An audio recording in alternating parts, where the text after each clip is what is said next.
तो चलिए, जैसा ही टॉपिक तुम देख रहे हो रिफ्लेक्शन ऑफ लाइट, ठीक है, तो हम स्टार्टिंग करेंगे मैं रिवीजन की यहाँ से।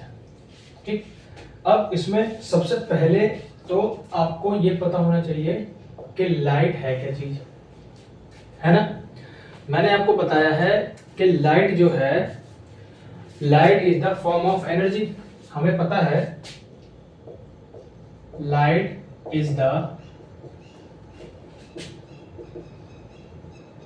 form of energy that allows us to see our surroundings, है ना।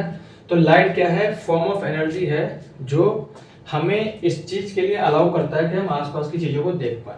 अगर लाइट नहीं होगी तो हम नहीं देख पाएंगे किसी भी चीज को, ठीक है, पहली चीज। दूसरी चीज, जो लाइट है उस लाइट को कुछ साइंटिस्ट ये बोले कि लाइट जो है वो वेव नेचर की होती है, और कुछ बोले कि पार्टिकल नेचर की है, ठीक है, पार्टिकल नेचर की है ना। तो इसको डुअल नेचर का इसलिए बोला गया क्योंकि कुछ फिनोमिना फिजिक्स में, कुछ ऐसे फिनोमिना थे, जब आप हायर क्लासेस में वेव ऑप्टिक्स पढ़ेंगे या फिर लाइट रे पढ़ेंगे तो उसमें आपको ये सब चीजें पढ़ने को मिलेंगी, ठीक है। और वेव ऑप्टिक्स में तो लाइट रे जो है वो डुअल नेचर की बताई गई। तो कुछ फिनोमिना ऐसे थे जो इसके वेव नेचर के थ्रू एक्सप्लेन हो रहे थे, और कुछ फिनोमिना ऐसे थे जो पार्टिकल नेचर के थ्रू क्या हो रहे थे, एक्सप्लेन हो रहे थे, है ना। अब जैसे पार्टिकल नेचर है, पार्टिकल नेचर के थ्रू कौन कौन से फिनोमिना इसके जो है एक्सप्लेन हो रहे हैं। तो एक तो आता है आपका इंटरफेरेंस, ठीक है, और एक आता है आपका पोलराइजेशन, और एक आता है डिफ्रैक्शन, ठीक है, हाँ डिफ्रैक्शन। ये जो फिनोमिना थे ये आपके पार्टिकल नेचर के थ्रू एक्सप्लेन हो रहे हैं यानी। और जो वेव नेचर है, तो वेव नेचर में आपका रिफ्लेक्शन और रिफ्रैक्शन, और नहीं एंड वाला और, ठीक है, रिफ्रैक्शन, ये दोनों फिनोमिना, और साथ में शैडो, ये फिनोमिना जो है, कुछ फिनोमिना है जो वेव नेचर से सॉल्व हो रहे थे। तो इसीलिए जो लाइट है उसको डुअल नेचर का बताया गया, ठीक है। क्वांटम मैकेनिक्स के हिसाब से अलग बताया गया है और क्लासिकल मैकेनिक्स के हिसाब से अलग बताया गया है, ठीक, क्लियर है बात। अब इसमें एक चीज और है, आपका ऑब्जेक्ट। अब अगर फिजिक्स के हिसाब से देखा जाए तो मतलब ये रे ऑप्टिक्स या लाइट के चैप्टर में देखा जाए तो जो आपके ऑब्जेक्ट हैं वो दो तरीके के हैं। एक है ल्यूमिनियस ऑब्जेक्ट और एक है नॉन ल्यूमिनियस ऑब्जेक्ट। अब ल्यूमिनियस ऑब्जेक्ट और नॉन ल्यूमिनियस ऑब्जेक्ट का क्या मीनिंग है? जैसे बहुत सी चीजें, बहुत से ऑब्जेक्ट्स ऐसे होते हैं जिनकी खुद की लाइट होती है, और कुछ ऑब्जेक्ट्स ऐसे नहीं होते हैं जिनकी खुद की लाइट नहीं होती है, वो दूसरों की लाइट के थ्रू हमें दिखाई देते हैं। जैसे मान लीजिए मैं, अभी ये लाइट जल रही है मेरे सामने, ठीक है, अगर मैं इस लाइट को बंद कर दूंगा तो ये लाइट बंद हो जाएगी, तो चीजें हमें दिखाई नहीं देंगी, ठीक। अगर मैं इस लाइट को ऑन कर दूंगा तो चीजें इसमें दिखाई देने लगेंगी, इस रूम में जितनी भी चीजें हैं वो सब दिखाई देने लगेंगी। तो ये जो रॉड है ये ल्यूमिनस ऑब्जेक्ट है, इसके पास खुद की अपनी लाइट है। रॉड मतलब CFL या LED जो भी लगी हुई, जो भी लाइट आपकी लगी हुई, चाहे वो CFL हो, चाहे आपका वो पुराना वाला बल्ब हो, कुछ भी हो। तो ये जो बल्ब है ये रे एमिट कर रहा है, तो उस वजह से हमें दिखाई दे रहा है। तो ये कैसा ऑब्जेक्ट हुआ? ल्यूमिनस ऑब्जेक्ट हुआ। कैसा हुआ? Luminous object. और इसके अलावा जितनी भी, जैसे मैं हूं, ये मार्कर है, बोर्ड है, ठीक है, और बहुत सारी चीजें हैं रूम में, ये जितनी भी चीजें आपको दिखाई दे रही हैं इस लाइट की वजह से, वो नॉन ल्यूमिनियस ऑब्जेक्ट है। तो ल्यूमिनियस ऑब्जेक्ट लाइट रे एमिट करता है, उसकी वजह से हमें वो दिखाई देता है। और नॉन ल्यूमिनियस ऑब्जेक्ट का क्या सीन है? जैसे ये मार्कर है, अभी एक लाइट इधर जल रही है मेरे सामने और एक लाइट इधर जल रही है ऊपर की तरफ, तो ये लाइट रेज आके इससे क्या हो रही है, इसके सरफेस पे गिर रही है, फॉल हो रही है, और यहां से रिफ्लेक्ट होके हर डायरेक्शन में जा रही हैं। कुछ लाइट रेज मेरी आंखों में जा रही हैं, इस वजह से मुझे दिखाई दे रहा है। मुझे ये वाला पार्ट क्यों नहीं दिखाई दे रहा पीछे वाला? क्योंकि ये वाली लाइट रेज मेरी आंखों में नहीं आ रही, क्योंकि लाइट रेज तो स्ट्रेट पाथ पे चलती हैं। तो एक लाइट रे यहाँ टकरा के हो सकता है उधर चली जा रही हो। अगर ये लाइट रे कैसे भी करके मेरी आंखों में आ जाए तो मुझे पीछे का भी दिखने लगेगा, लेकिन वो ऐसा तो पॉसिबल नहीं है। उसके लिए हमें मिरर वगैरह कुछ लगाना पड़ेगा, तब वो रिफ्लेक्ट होकर मेरी आंखों तक आएंगी। बात क्लियर हुई? तो ये आपका क्या है, ये आपका नॉन ल्यूमिनियस ऑब्जेक्ट है। और जो आपका एलईडी है, बल्ब है, सन है, स्टार्स हैं, ये आपके ल्यूमिनियस ऑब्जेक्ट हैं। इनकी खुद की लाइट होती है, ये लाइट एमिट करते हैं, उस लाइट की वजह से हमें दिखाई देते हैं।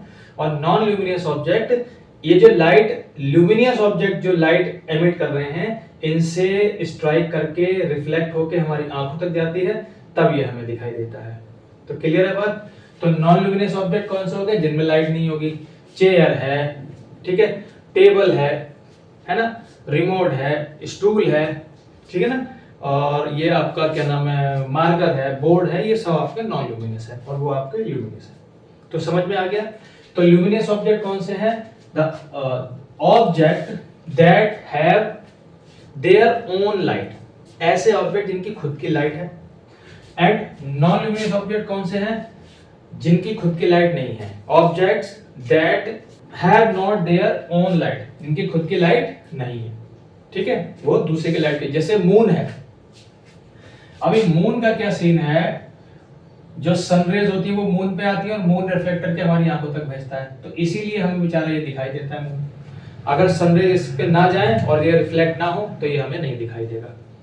क्लियर है बात? तो जो मून होता है ना, हमें कभी पूरा दिखाई दिया, कभी बिल्कुल नहीं दिखाई दिया, कभी हाफ दिखाई दिया, कभी 1/4 दिखाई दिया, है ना, कभी 1/6 दिखाई दिया, तो ये सब हमें इसी वजह से दिखता है, जितने पार्ट की लाइट रेज रिफ्लेक्ट होकर हमारी आंखों तक आ जाती है उतना ही मून हमें दिखाई देता है ना। फुल मून, न्यू मून, ये सब आपको पता ही है। जब पूरा मून दिखाई देता है, एक इधर की साइड, एक साइड का सरफेस, जैसे मून तो पूरा है, स्फेरिकल है, एक साइड का सरफेस हमें दिखाई देता है, पिछला वाला हमें नहीं दिखाई देता, तो उसको हम फुल मून कहते हैं। और जिस दिन मून हमें नहीं दिखाई देता उसको न्यू मून कहते हैं। वहां से नया मून शुरू होता है, फिर वो धीरे धीरे धीरे धीरे दिखना शुरू होता है, फिर वो फिर पूरा दिखाई देता है, फिर गायब हो जाता है। क्लियर है बात? इतनी आसान में आ गई? ठीक, ये तो इसका कुछ नॉर्मल से इंट्रोडक्शन था। अब इसमें सबसे पहला जो टॉपिक हम शुरू करेंगे वो रिफ्लेक्शन ऑफ लाइट शुरू करेंगे। चलिए, तो अब आ जाइए रिफ्लेक्शन ऑफ लाइट पर। रिफ्लेक्शन ऑफ लाइट क्या है? रिफ्लेक्शन का मतलब है कोई चीज टकरा करके वापिस आ जा रही है, ठीक है। और लाइट के अगर एक्सपेक्ट में देखें तो रिफ्लेक्शन ऑफ लाइट क्या है? मान लीजिए मेरे पास ये कोई सरफेस है और सरफेस भी कौन सा है? प्लेन मिरर मैंने ले लिया, सबसे बेस्ट होता है प्लेन मिरर। यहां से एक लाइट रे ऐसे करके आएगी और यहां पे स्ट्राइक करेगी। बहुत सारी लाइट रेज आएंगी, 2 आई, 3 आई, 4 आई, जितनी हमने एक ले ली, हमारा एक से काम हो जाएगा। समझने के लिए, रिफ्लेक्शन ऑफ लाइट के फिनोमेना को समझने के लिए हमें एक रे की जरूरत है, वही बहुत है हमारे लिए इनफ है। ये लाइट रे आई और इस पॉइंट पर ये फॉल हुई, और इस पॉइंट पर फॉल होने के बाद ये जिस मीडियम से आई थी, भाई यहां पर मान लीजिए एयर है या फिर वैक्यूम है, तो जिस मीडियम से आई थी उसी मीडियम में ये वापस चली गई। तो यानी कि when a light ray reflect back in the same medium after strike on a plane surface is called reflection of light. ये आपको मैंने लिखवाया हुआ है, पता है, ठीक है। अब ये जो लाइट रे आ रही है इसको बोलेंगे इंसिडेंट रे, और जो यहां पर स्ट्राइक करके रिफ्लेक्ट हो जा रही है उसको बोलेंगे रिफ्लेक्टेड रे। ये लाइट रे आके जिस पॉइंट पर गिरी, जिस पर फॉल हुई, उसको बोलेंगे इंसिडेंस पॉइंट या पॉइंट ऑफ इंसिडेंस, जो बोलो वो बोल सकते हो, ठीक है। पॉइंट ऑफ इंसिडेंस लिखो, ज्यादा बेस्ट है, ठीक। इतनी बात समझ में? ये आपका रिफ्लेक्शन है, ठीक है। अच्छा, अब जरूरी नहीं है कि रिफ्लेक्शन जो है वो सिर्फ प्लेन मिरर से ही हो। रिफ्लेक्शन तो मैंने अभी आपको क्या बताया, ये मार्कर है, इस मार्कर पे लाइट रे आ रही है, टकरा टकरा कर हमारी आंखों में अंदर जा रही है, तो यहां से भी रिफ्लेक्शन हो रहा है। तो अगर रिफ्लेक्शन इससे भी हो रहा है और रिफ्लेक्शन मिरर से भी हो रहा है, तो फिर इससे जो आने वाली लाइट है, जैसे मिरर है, मान लीजिए सन उधर है और सन से रेज आ रही है, आप मिरर को लो और ऐसे करके रखो इधर, तो वहां पे जहां भी जिधर की तरफ को आप प्लेन मिरर का सरफेस कर दोगे उधर की तरफ आपको चमक दिखाई देगी। इसमें ऐसा क्यों नहीं हो रहा? यहाँ भी रिफ्लेक्शन है, ये भी रिफ्लेक्शन कर रहा है, प्लेन मिरर भी रिफ्लेक्शन करता है, ये भी रिफ्लेक्शन करता है। तो फिर रिफ्लेक्शन अगर दोनों में है तो इससे लाइट रे यहां टकरा के चमक क्यों नहीं आ रही है, ब्रिलियंस क्यों नहीं आ रही है, यहां पर चमक क्यों नहीं रहा है? प्लेन मिरर के साथ या स्फेरिकल मिरर के साथ ऐसा क्यों है, इसके साथ ऐसा क्यों नहीं है? तो उसका रीजन ये है कि दो तरीके के रिफ्लेक्शन होते हैं। एक होता है रेगुलर रिफ्लेक्शन और एक होता है डिफ्यूज रिफ्लेक्शन। ठीक है, इसको इरेगुलर रिफ्लेक्शन भी बोलते हैं, डिफ्यूज वाले को इरेगुलर रिफ्लेक्शन भी बोला जाता है। ठीक, अब ये क्या है आप समझिए। जैसे मेरे पास दो सरफेस हैं, एक तो आपके सामने बना हुआ है प्लेन मिरर, ये बहुत ही शाइनी है और स्मूथ है, ये बात आपको याद रखनी है, शाइनी है और स्मूथ है। ये सब मैं हटा देता हूं फिलहाल के लिए, आपको ये पता ही है रिफ्लेक्टेड रे है, ये इंसिडेंस रे है, ये इंसिडेंट रे है, ये रिफ्लेक्टेड रे है, ये पॉइंट ऑफ इंसिडेंस है, ये आपको पता है। एक सरफेस ये है और दूसरा सरफेस ये है जो थोड़ा सा रफ है। ठीक है, समझ पा रहे हो, ये रफ है। अब जो लाइट रे है वो हमेशा पैरेलल बीम में चलती है, लाइट रे हमेशा पैरेलल बीम में चलती है। तो यहां पर कई सारे पैरेलल बीम आएंगे। पहला जो पहली लाइट रे थी वो इस पॉइंट पर गिरी, दूसरी इस पॉइंट पर गिरी, एक और पैरेलल बीम ले लिया, ये इस पॉइंट पर फॉल हो रही है, एक यहां ले लिया, ये इस पॉइंट पर फॉल हो रही है। क्लियर है बात? आफ्टर रिफ्लेक्शन ये वाली ऐसे जाएगी, ये वाली तो आपको दिखाई हुई है, ये वाली ऐसे जाएगी और ये वाली ऐसे जाएगी। ठीक, ये सब इधर की साइड को आ रही है, सारी की सारी पैरेलल बीम, और सारी की सारी रिफ्लेक्ट होके ये पैरेलल ही चली जा रही है, पैरेलल ही आ रही थी और रिफ्लेक्शन के बाद पैरेलल ही चली गई थी। मतलब कि जितनी भी लाइट रेज इस सरफेस पे आकर फॉल हुई वो सारी की सारी लाइट रेज पैरेलल ही चली गई, मतलब इंटेंसिटी जो थी लाइट की वो सेम रही। ठीक, अब यहां आ जाओ, यहां पर सरफेस कैसा है, थोड़ा सा रफ है। अब लाइट रेज आएंगी तो पैरेलल ही था, ये भी आई पैरेलल, ये भी पैरेलल आई, ये भी पैरेलल आई, और ये वाली भी पैरेलल, सॉरी,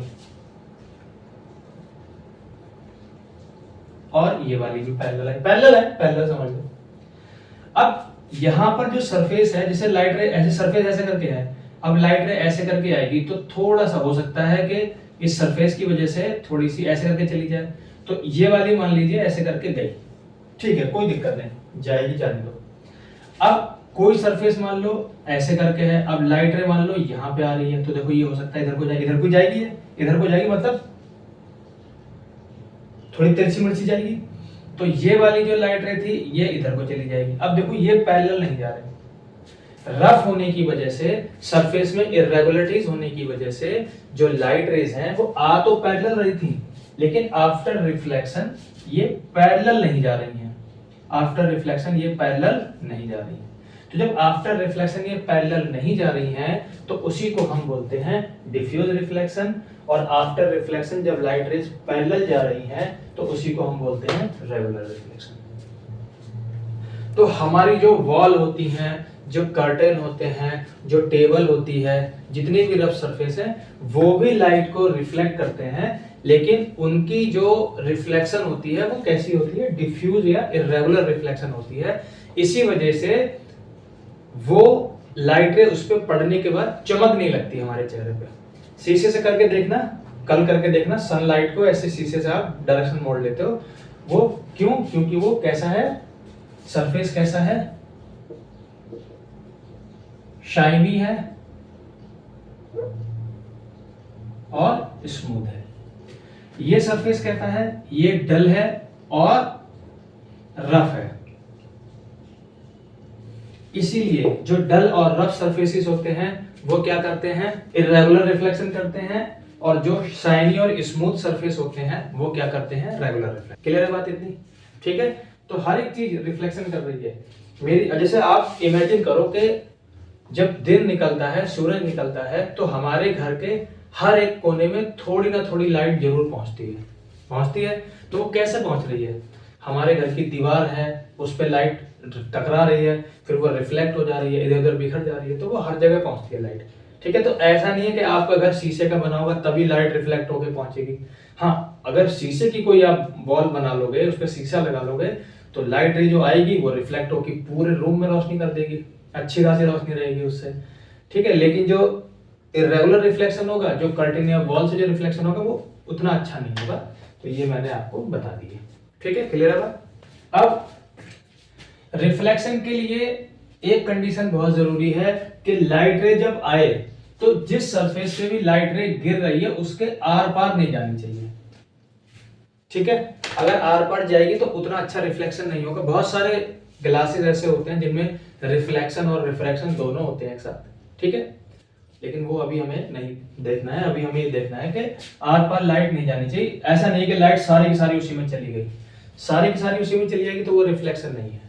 ठीक, इसीलिए मैंने आपको सबसे बेस्ट एग्जांपल दिया प्लेन मिरर का, क्योंकि प्लेन मिरर में क्या होता है, प्लेन मिरर में जो होता ग्लास ही है, उस ग्लास के एक पोर्शन पे, एक दूसरी फेस पे, कोई सा भी फेस ले लो, जैसे ये ग्लास मान लीजिए, तो मैंने पीछे की तरफ इस पे क्या कर दी, सिल्वर की कोटिंग कर दी, और सिल्वर की कोटिंग करने के बाद पे उस पर थोड़ा सा हम लोग पेंट कर देते हैं, जैसे सिल्वर की कोटिंग छूटे ना। अच्छा, सिल्वर की कोटिंग इसलिए करते हैं क्योंकि सिल्वर जो होता है वो बेस्ट रिफ्लेक्टर ऑफ लाइट होता है, उससे अच्छा रिफ्लेक्टर नहीं है, इसलिए हम सिल्वर की कोटिंग करते हैं। यही रीजन होता है कि जब भी हम अपने आप को शीशे में देखते हैं, प्लेन मिरर इसको बोल रहा हूं मैं, प्लेन मिरर में अपने आप को देखते हैं तो वो हमारी बिल्कुल हूबहू बना के दे देता है, बिल्कुल एकदम क्रिस्टल क्लियर इमेज बना के देता है, क्योंकि वो सारी की सारी लाइट को रिफ्लेक्ट करके हमारी आंखों में भेज रहा है और हमें क्लियर दिखाई दे रहा है।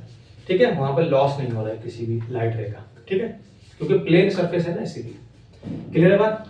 अब ये जो रिफ्लेक्शन की जो फिनोमिना है, इसको हम प्लेन मिरर से इसको अच्छे से समझने की कोशिश करेंगे। Reflection of light through plane mirror. ठीक है, समझते जाओ। फिर ये आपको पता है, मैंने लिखवाई हुई है, बस ये समझो।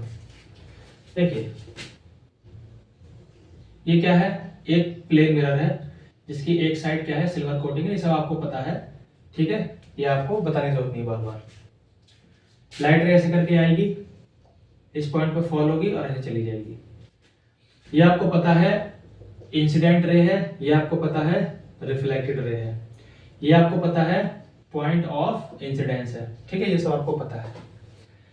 ये जो पॉइंट ऑफ इंसिडेंट है, इसी पर हमने क्या करा, एक लाइन ले ली जो वर्चुअल लाइन है। ये वास्तव में नहीं है, हमने इसको इमेजिन किया है कि एक वर्चुअल लाइन है जो हमारे प्लेन मिरर से 90 डिग्री का एंगल बनाती जा रही है।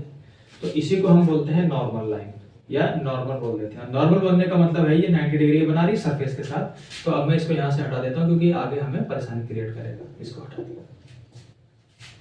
ये इंसिडेंट रे नॉर्मल के साथ एक एंगल बनाती है, नॉर्मल के साथ, मिरर सरफेस के साथ वाला एंगल नहीं बता रहा हूं मैं। ये जो इंसिडेंट रे है ये नॉर्मल के साथ एक एंगल बनाती है जिसको हम बोलते हैं एंगल ऑफ इंसिडेंस, जिसको हम आई से डिनोट करते हैं। आई का मतलब ये है इंसिडेंस एंगल। इंसिडेंस एंगल भी बोलते हैं, इंसिडेंट एंगल भी बोलते हैं, बहुत सारे नाम है। और ये रिफ्लेक्टेड होके जब जाती है तब फिर से दोबारा से ये नॉर्मल के साथ ही एंगल बनाती है। सरफेस के साथ वाला एंगल नहीं ले रहे हैं हम, मिरर सरफेस के साथ वाला एंगल नहीं ले रहे हैं। कौन सा एंगल ले रहे हैं, नॉर्मल के साथ वाला एंगल। तो जो रे है वो नॉर्मल के साथ एक एंगल बनाती है जिसको बोलते हैं एंगल ऑफ रिफ्लेक्शन। इसको हम आर से डिनोट करते हैं। किससे, आर से। तो अब यहां पर सबसे पहले तो ये जो मैंने आपको बताया, इसमें कुछ चीजें बड़ी इंपॉर्टेंट हैं। जैसे पूछेगा इंसिडेंट रे क्या होती है, रिफ्लेक्टेड रे क्या होती है, नॉर्मल क्या होती है,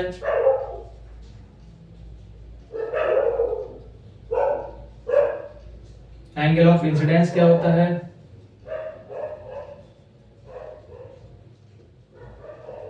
एंगल ऑफ रिफ्लेक्शन क्या होता है। ठीक है, क्लियर है बात, कितनी बात समझ में आई। ठीक है, तो incident ray, ray of light जो फॉल हो रही है प्लेन मिरर पे, वो क्या है, वो आपकी इंसिडेंट रे है।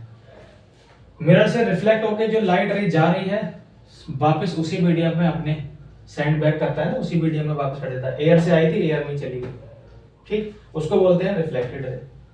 नॉर्मल एक इमेजिनरी लाइन है जो प्लेन मिरर सरफेस के साथ 90 डिग्री का एंगल बनाती है, ठीक है।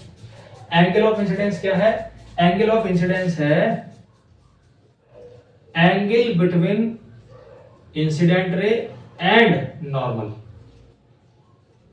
ये आपका क्या है? ये आपका एंगल ऑफ इंसिडेंस है। एंगल ऑफ रिफ्लेक्शन क्या है? Angle between reflected ray and normal. ये इंपॉर्टेंट टर्म है, एक नंबर में पूछता है, कभी पूछ लेता है, ठीक है ना। तो इतनी बात आपको क्लियर रखनी है। अब बढ़ते हैं आगे। अब reflection of light by the plane mirror आपने समझ लिया। अब इस रिफ्लेक्शन ऑफ लाइट के दो लॉ हैं, जिसमें फर्स्ट लॉ क्या है समझो। फर्स्ट लॉ ये है कि जो एंगल ऑफ इंसिडेंस होता है वो इक्वल होता है एंगल ऑफ रिफ्लेक्शन के, यानी कि angle I equal to angle R। ये होता है आपका angle of first law of reflection, पहली चीज। दूसरी चीज है, दूसरा लॉ क्या है? दूसरा लॉ ये है कि जो आपकी इंसिडेंट रे है, IR इंसिडेंट रे, मतलब शॉर्टकट में बोल रहा हूं, IR लिखने में बड़ा लंबा हो जाता है। तो जो आपकी इंसिडेंट रे है, जो आपकी रिफ्लेक्टेड रे है, और जो आपका पॉइंट ऑफ इंसिडेंस, जो आपका पॉइंट ऑफ इंसिडेंस है, जहां पर लाइट रे आके फॉल हो रही है, जहां से रिफ्लेक्ट हो रही है, ये तीनों की तीनों चीजें एक ही प्लेन में होंगी। कैसे एक ही प्लेन में होंगी? जैसे आप समझने की कोशिश कीजिएगा, ठीक है, समझाने की कोशिश करूंगा, आप समझना। जैसे ये है, अभी ये आपको ऐसे करके दिखाई दे रहा है ना, ऐसे दिखाई दे रहा है ना, ठीक। अब अगर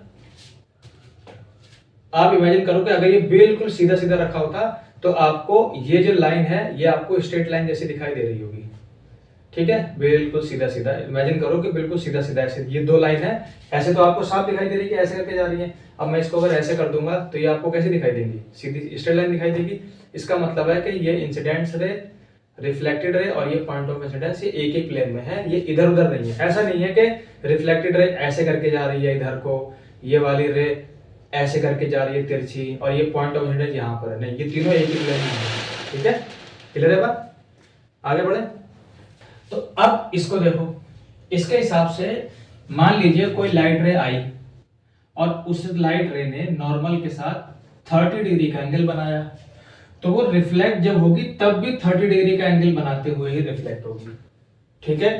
या फिर लाइट रे आई, उसने 45 डिग्री का एंगल बनाया, तो रिफ्लेक्ट होते टाइम भी वो कितने डिग्री का एंगल बनाएगी? 45 डिग्री का एंगल बनाएगी। तो यहां से आपसे क्वेश्चन पूछ लेता है कि अगर कोई भी प्लेन मिरर है, उस पर एक लाइट रे इंसिडेंट हो रही है, इंसिडेंस हो रही है, जो भी आप बोलो, तो अगर कोई इंसिडेंट रे है और अगर वो नॉर्मल के साथ 30 डिग्री एंगल बनाती है, या तो ये बोल देगा या बोलेगा एंगल ऑफ इंसिडेंस।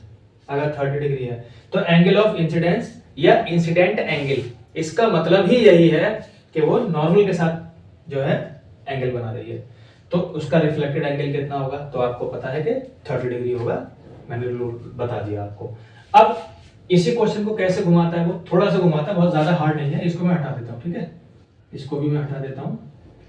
अगर मान लीजिए उसने आई ना दे करके उसने ये वाला एंगल दे दिया, मान लो ये दे दिया उसने 30 डिग्री, ये एंगल दे दिया। अब एंगल दे रहा है ये और कह रहा है कि भैया आर बताइए। तो देखो ये 30 है, तो ये क्वेश्चन को ध्यान से पढ़ लेना, ये नहीं कि जल्दबाजी में आर को 30 लगा दो। पहले ये देख लेना कि उसने जो एंगल दे रखा है वो रिफ्लेक्टेड उसने सरफेस के साथ दे रखा है या नॉर्मल के साथ दे रखा है। अगर नॉर्मल के साथ दे रखा है तब तो ठीक है, वो है उसी को आर के इक्वल होगा। लेकिन अगर नॉर्मल के साथ नहीं दे रखा है, अगर सरफेस इसके साथ दे रखा है, तो पहले आप क्या करोगे? मैंने आपको बताया था कि ये 90 डिग्री है, तो पहले आप क्या करोगे? 90 में से 30 माइनस कर लोगे तो आपको ये एंगल मिल जाएगा 60, और जितना ये होगा उतना ही ये होगा। क्लियर है बात? ठीक है ना, तो समझ में आया।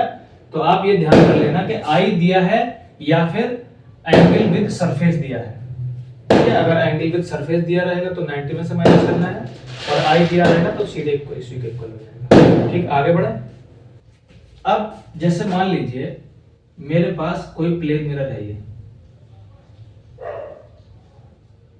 सही, और इस प्लेन मिरर पे जैसे ऐसे करके लाइट रे आएगी तब तो वो यहां से रिफ्लेक्ट होकर ऐसे चली जाएगी, लेकिन अगर लाइट रे नॉर्मल के साथ एंगल ना बनाती हुई सीधे नॉर्मल के अलोंग ही आ जाए, मतलब ये नॉर्मल है सब, ये कोई भी पॉइंट मान लो, ये इस पॉइंट पर हमने ले लिया, नॉर्मल लाइन हो गई।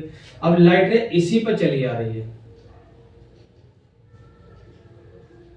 इसी नॉर्मल पॉइंट पर चली आ रही है, तो क्या होगी, रिफ्लेक्ट बैक हो जाएगी। क्या हो जाएगी, जिस पाथ से आई थी उसी पाथ पे वापस हो जाएगी।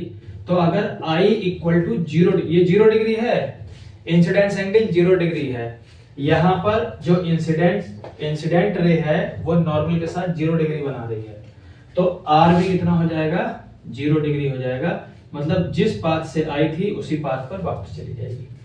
क्लियर है बात, ठीक है। अब आगे बढ़ते हैं।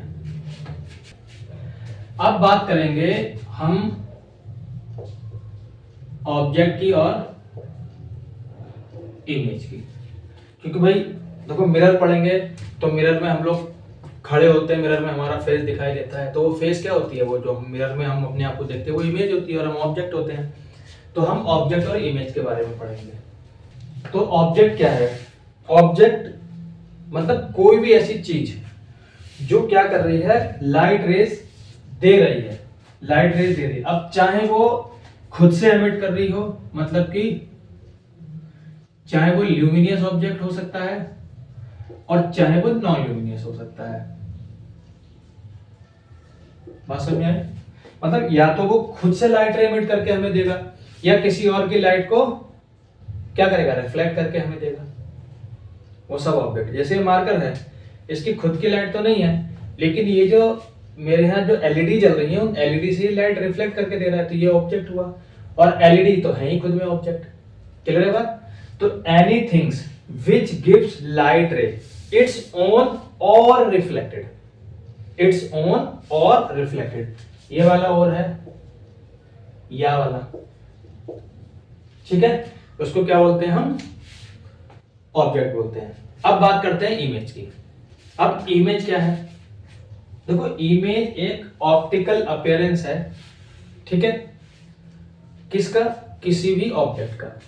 कोई भी ऑब्जेक्ट है, उस ऑब्जेक्ट को हमने प्लेन मिरर के सामने या स्फेरिकल मिरर, कोई सा भी मिरर ले लिया, उसके सामने हमने रखा, तो उससे क्या हुई, लाइट रेज निकलेंगी, वो लाइट रेज पैरेलल जाएंगी, मिरर से रिफ्लेक्ट होंगी, और रिफ्लेक्ट होने के बाद में वो क्या करेंगी, वो हमें उसी ऑब्जेक्ट का एक ऑप्टिकल अपीयरेंस हमें बनाकर दे देंगी।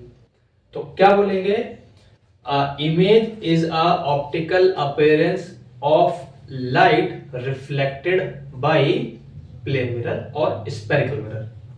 क्लियर है बात, ये आपकी ऑब्जेक्ट और इमेज यहां पर इनकी डेफिनेशन हो गई, ठीक है, लिखवा रखी मैंने आपको, बस रिवीजन करना है।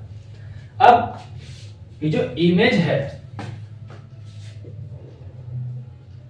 ये इमेज भी दो तरीके की है, एक है रियल इमेज और एक है वर्चुअल। ठीक, देखो फिलहाल तो आप रियल और वर्चुअल को इतना समझ लो कि कोई भी इमेज अगर हमें स्क्रीन पे मिल रही है, स्क्रीन पे, तो वो आपकी रियल इमेज है, और कोई भी इमेज हमें स्क्रीन पे नहीं मिल रही है, वो आपकी कैसी है, वर्चुअल है। जैसे हम लोग थिएटर में मूवी देखने जाते हैं, वो रियल इमेज होती है। हम अपनी फोटोग्राफ देखते हैं फोन में या फिर वैसे फोटोग्राफ देखते हैं, वो रियल इमेज होती है। अभी इतना याद रखो। तो an image that can be obtained on screen is called real image, and an image that cannot be obtained on screen is called virtual image. जैसे बात करो प्लेन मिरर की, अब प्लेन मिरर में अपने आप को देखिएगा, तो प्लेन मिरर में जब अपने आप को देखोगे तो जैसे मान लीजिए मैं यहाँ खड़ा हूँ और प्लेन मिरर यहाँ रखा हुआ है और मैं खुद को देख रहा हूँ, तो मैं खुद को यहाँ पे नहीं पाऊंगा।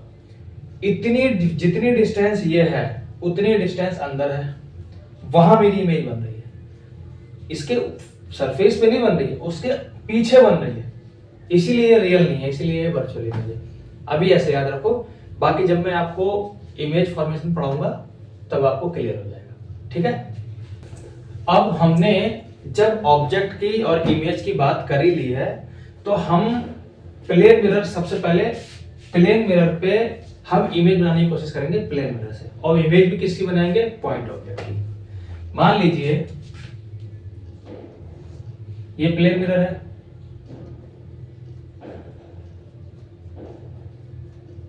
और यहां पे कोई पॉइंट है, ठीक। अब वैसे तो इस पॉइंट से, अब चाहे तो ये पॉइंट अपनी खुद की लाइट एमिट कर रहा हो, चाहे किसी दूसरे की लाइट रिफ्लेक्ट कर रहा हो, हमें इसका इमेज अगर इस मिरर में बनाना है तो हमें उसके लिए सिर्फ 2 ही रे चाहिए होंगी। 2 रे की रिक्वायरमेंट इनफ होती है। वैसे तो बहुत सारी रेज होंगी, लेकिन हम 2 से काम चलाएंगे। तो मान लीजिए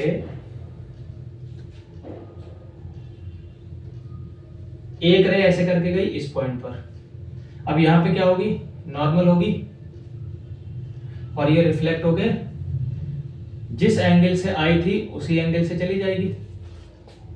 क्लियर है बात इतनी? तो देखो यहां पर थोड़ा इधर उधर हो सकता है, क्योंकि स्केल तो है नहीं मेरे पास, तो मैं हाथ से ही बना रहा हूं, ठीक है। थोड़ा ऊपर नीचे होगा, वो आप मैनेज कर लेना। और ये क्या है, ऑब्जेक्ट है, इसका नाम और रख लिया हमने। और एक रे और आएगी, मान लो एक रे ऐसे करके गई, ये गई, अब यहां पर भी क्या होगी, नॉर्मल होगी, अब ये यहां से रिफ्लेक्ट होके ऐसे चली जाएगी। आई और आर बराबर रहने चाहिए, तो ये देखो, अच्छा यही वाली रे, अगर एक रे इधर वाली ले लेंगे तो देखो ये वाला आई थोड़ा छोटा होगा। जितना जैसे जैसे नीचे बढ़ोगे आप, जैसे जैसे आप ऑब्जेक्ट लाइट रेस को क्या करोगे, तिरछा करते चले जाओगे, स्लैंट करोगे, तो वैसे ही आई बढ़ता चला जाएगा। आई बढ़ेगा तो उस हिसाब से आर भी बढ़ेगा। अब ये लाइट रे ऐसे करके गई और इधर चली गई, ये लाइट रे ऐसे करके गई और रिफ्लेक्ट होकर इधर चली गई। अब देखो ये ऐसे करके जा रही है, तो ये कभी मिलेंगी नहीं, कभी इसको कट नहीं करेंगी, ऐसे ऐसे चली गई, कभी नहीं कट करेंगी। और जब तक ये कट नहीं करेंगी, इमेज बनने से रहा, क्योंकि इमेज बनता ही तब है जब आपकी जो रिफ्लेक्टेड रे हैं वो कहीं पर जाकर के कट करें या मीट करें, तभी ऑप्टिकल अपीयरेंस मिलेगी, अदरवाइज नहीं मिलेगी। तो अब आगे तो ये बढ़ाने से रहा, नहीं मिलेगा, इसको हमने क्या किया, पीछे की तरफ हमने इसको वर्चुअली बढ़ा दिया।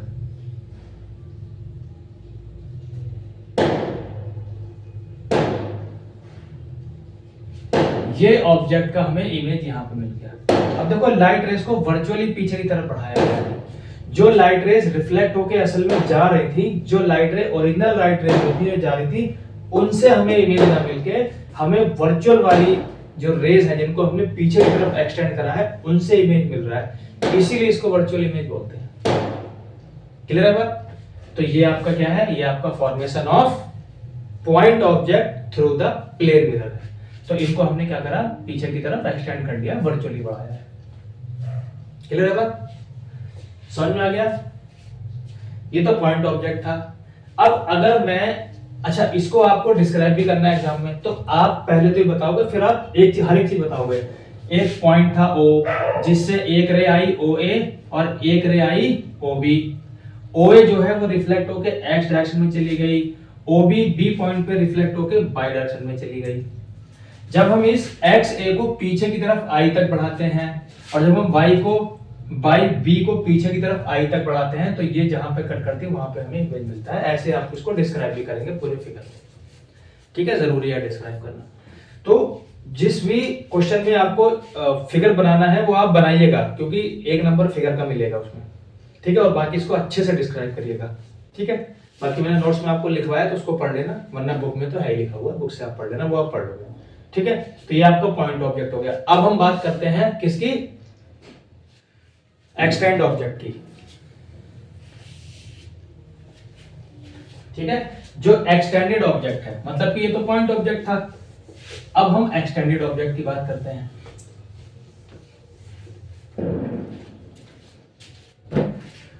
मान लीजिए मेरे पास ये कोई एरो है और मुझे इस एरो का इमेज बनाना है, किसमें? प्लेन मिरर में। तो इसको सीधा ले लेता हूं। तो मैंने क्या किया, ये मेरा प्लेन मिरर हो गया। ये क्या हो गई, ये आपका ऑब्जेक्ट हो गया और ये मैं आप बनाऊंगा प्लेन मिरर। सही है, थोड़ा तिरछा मिर्चा रहेगा, उसको थोड़ा एडजस्ट कर लेना क्योंकि मेरे पास स्मार्ट बोर्ड नहीं है, मेरे पास नॉर्मल बोर्ड है। ये आपका क्या हो गया, मिरर हो गया। इसको थोड़ा सा छोटा कर लेता हूं, इतना रखो। अब मुझे इसका इमेज बनाना है, तो कैसे बनाऊंगा समझो। देखो वहां पे मेरे पास पॉइंट ऑब्जेक्ट था, तो मैंने वहां से 2 रेज ली थी। अच्छा, यहां पर एक पॉइंट मैंने यहां ले लिया, एक पॉइंट इसके एंड को ले लिया, तो यहां से 2 रेज बनेगी। पहली रेज तो सीधी सीधी चलाओ और इससे भी सीधी सीधी चलाओ, कोई दिक्कत वाली बात नहीं है। ये कैसी जाएगी, ऐसे करके जाएगी। और मैंने आपको अभी बताया पीछे कि जो भी रे नॉर्मल के साथ 0 डिग्री एंगल बनाएगी या सरफेस पे 90 डिग्री एंगल बनाएगी, वो जिस पाथ से आई थी उसी पाथ को वापस चली जाएगी। बात क्लियर हो गई, कोई समस्या वाली बात ही नहीं। यहां पर दूसरी रे ले लीजिए, थोड़ा सा एंगल बनाते हुए। ये रिफ्लेक्ट होके ऐसे जाएगी, यहां पर एक नॉर्मल होगा, ये यहां पर आई बनाएगी और यहां पर ये आर बनाएगी। इसको I1 और इसको R1 ले लेंगे और ये वाली ऐसे जाएगी, इसको भी हम क्या ले लेंगे, इसको I2 और R2 ले लेंगे। अब ये थोड़ा सा तिरछा रहेगा तो उस हिसाब से ये ऐसे दिखेगा। इसको मैंने क्या किया, इसको मैंने पीछे की तरफ बढ़ाया और इसको भी बढ़ाया, इधर मैंने इसको बढ़ाया। अब देखो यहाँ पे कट करी, ऐसे ही मैंने इसको बढ़ाया। अब देखो यहाँ पे कट करी, यहाँ पर क्या बन गया, बन गया इमेज। अब इमेज का डिस्टेंस सेम रहेगा, जितना डिस्टेंस यहाँ पर है ऑब्जेक्ट का उतना ही डिस्टेंस इधर रहेगा। अब मेरे पास स्केल नहीं है इसीलिए ये एरर आ रही है, क्लियर है बात। लेकिन बनेगा सेम डिस्टेंस पर ही, जितना यहाँ रहेगा डिस्टेंस उतना ही इधर रहेगा डिस्टेंस, क्लियर है बात। तो जब आप इसको बनाएंगे तो आप ये एंगल वगैरह मेजरमेंट के साथ बनाना, तो आपका ये प्रॉपर बन जाएगा। इसमें भी आपको क्या करना है, डिस्क्राइब करना है फिगर। यहाँ पर आपने एक ऑब्जेक्ट ले लिया जिसका नाम है ए बी।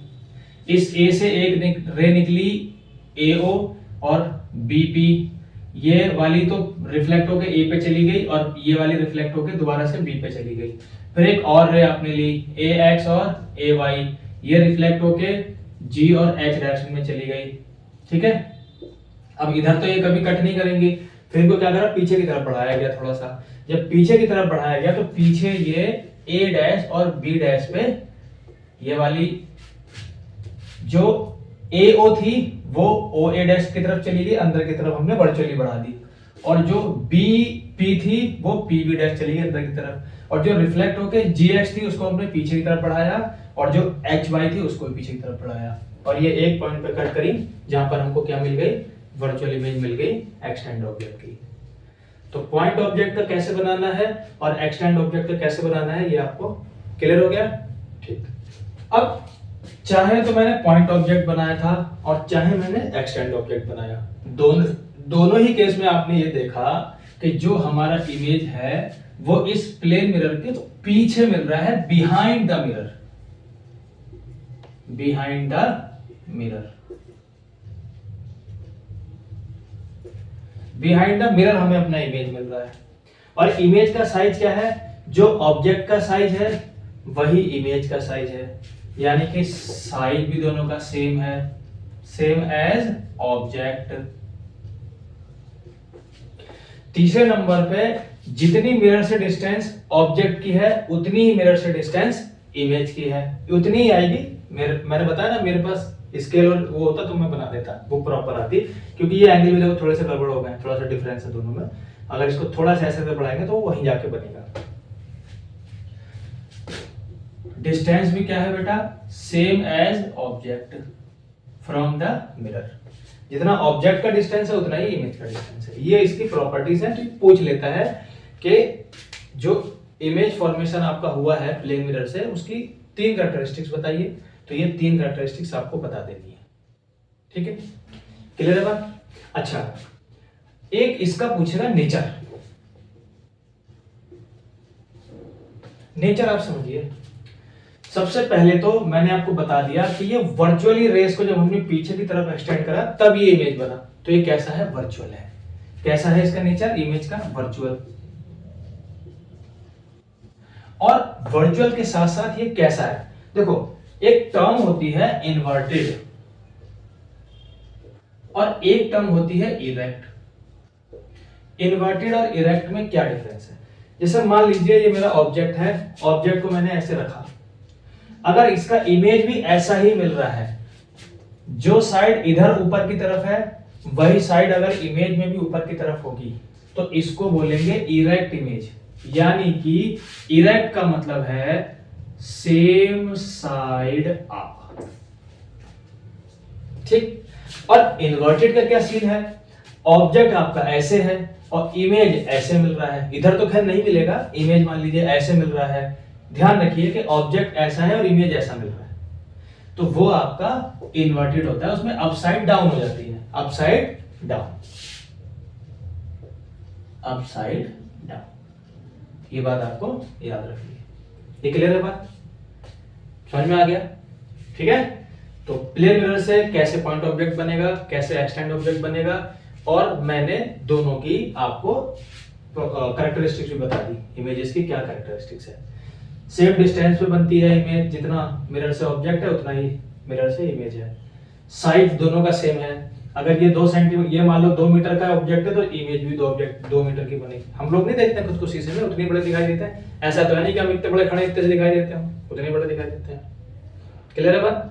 और वर्चुअल और इरेक्ट होते हैं हम, ठीक, क्योंकि हम पीछे की तरफ बन रहे हैं ना कि मिरर के सरफेस पे, ठीक है। और इसमें एक चीज और है, जो प्लेन मिरर से जो इमेज बनता है वो आपका लेटरली इन्वर्टेड बनता है। ये और समझ लीजिए क्या है। तो देखो कितने सारे कैरेक्टरिस्टिक्स हैं। सबसे पहले तो बिहाइंड द मिरर, साइड जो है, साइड भी सेम एज ऑब्जेक्ट है और जो डिस्टेंस है वो भी सेम एज ऑब्जेक्ट है। नेचर कैसा है? वर्चुअल एंड इरेक्ट है और लिटरली इन्वर्टेड है। अब ये लिटरली इन्वर्टेड का मतलब क्या है समझिए। जैसे हम लोग मिरर में खड़े होते हैं, जैसे मैं अभी खड़ा हुआ हूं आपके सामने, ठीक, मैं ऑब्जेक्ट हूं, आपको इमेज दिखाई दे रहा है।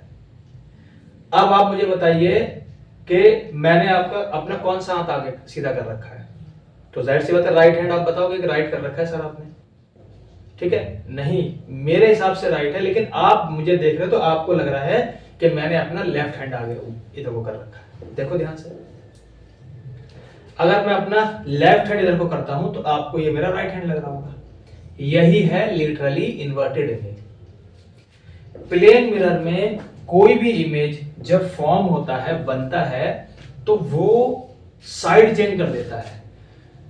The right hand side of the object appear left hand side in the image of the plane mirror, and the left side of the object appears right side of the image in the plane mirror. यही है literally inverted image, इसी को बोलते हैं। Clear है? समझ में आया? लाइट क्या है? लाइट को दो नेचर, लाइट के डुअल नेचर को मैंने बताया। फिर मैंने आपको बताया कि ऑब्जेक्ट लुमिनस और नॉन लुमिनस होते हैं। उसके बाद में फिर मैंने आपको प्लेन मिरर से रिफ्लेक्शन बताया, रिफ्लेक्शन की डेफिनेशन बताई, रिफ्लेक्शन के दोनों लॉज बता दिए, और रिफ्लेक्शन जो है वो कितने तरीके से होता है, 2 तरीके से होता है, ये भी मैंने आपको बता दिया। फिर मैंने आपको बताया कि reflection from the plane mirror surface कैसे होता है। प्लेन मिरर मैंने आपको प्रॉपर्टी बताई कि प्लेन मिरर जो होता है भैया वो सिल्वर कोटेड होता है, क्योंकि silver best reflector of light है। इससे इमेज बना के दिखाए दो, कैसे बनते हैं दोनों इमेज वो भी बता दिए, और इमेज की प्रॉपर्टीज क्या क्या होती हैं वो भी बता दिया। और मैंने आपको ये भी बताया कि जो रिफ्लेक्टेड एंगल रहता है और जो इंसिडेंट एंगल रहता है, इसको देखने के बाद ही क्वेश्चन को आप करें, बिना सही से पढ़े क्वेश्चन ना करें। पता चले कि उसने इंसिडेंस एंगल नहीं दे रखा था, इंसिडेंट रे का सरफेस के साथ एंगल दे रखा था, आप उसी को लगाई आ रहे हैं, उसी के बराबर रिफ्लेक्शन एंगल लिख के आ रहे हैं, वो गलत हो जाएगा। तो पहले अगर आपको ये एंगल दे रखा है तो आप इसको 90 में से माइनस करेंगे, उसके बाद जो एंगल आएगा वही इसके बराबर होगा। ठीक है ना, क्लियर है? तो अब इसकी एक्सरसाइज, पहली वाली एक्सरसाइज आप अच्छे से करके आएंगे, ठीक है, और मैं आपको बता दूंगा ग्रुप में कि कैसे इसका मतलब कब इसका टेस्ट होगा, कल होगा कि परसों होगा। ठीक है, चलिए इसको आप बैठ के अपना रिवीजन कीजिए और उसका टेस्ट होगा। ठीक है, थैंक यू, बाय।